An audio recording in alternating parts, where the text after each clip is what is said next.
Най-често те са по-развити физически от връстниците си. Започват да упражняват насилие към по-малки деца от училище или от квартала.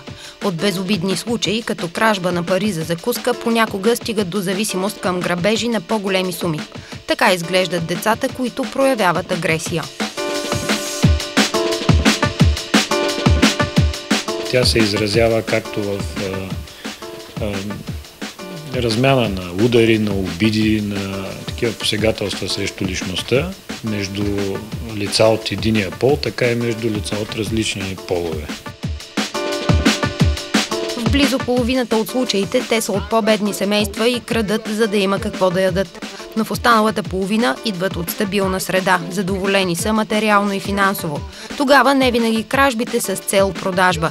Понякога вещите остават за лична употреба, а понякога крадат от любопитство. При нас обикновено идват преписки за кражби, преписки за дребно хулиганство. Много е интересно, че последните години имаме и така наречените киберпрестъпления, т.е.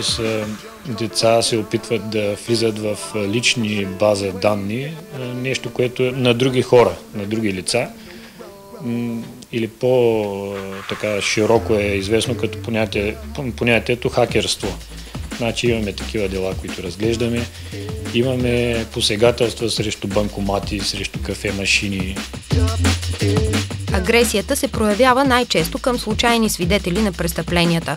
Но ако си мислите, че само момчетата са склонни на насилие, грешите, защото напоследък все по-често има случаи на побои между момичета. Едва 13-14 годишни те се опитват да се държат като големи, да изглеждат като големи.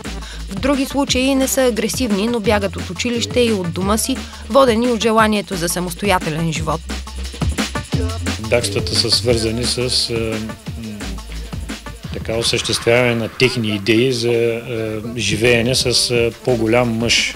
Такива дела имаме често. 13-14 годишни момичета бягат от къщи и от училище, за да живеят на семейни начала, да речем с 22 годишен младеж.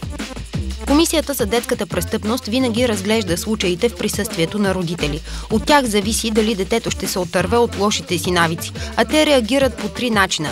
Има такива, които защитават децата си. Има такива, които се съгласяват да вземат мерки. И има такива, които напълно се отричат от тях и ги обвиняват жестоко за случилото се. При някои малолетни и непълнолетни действията се превръщат в рецидив. Тогава делата се прехвърлят в съдебната система, но ако агресията се засили, детето може да попадне във възпитателен интернат. В други случаи тя с годините утихва, но за да има щастлив край една такава история, трябва майката и бащата да направят правилния ход, да намерят начин да обуздаят детската активност и да я превърнат в полезно занимание.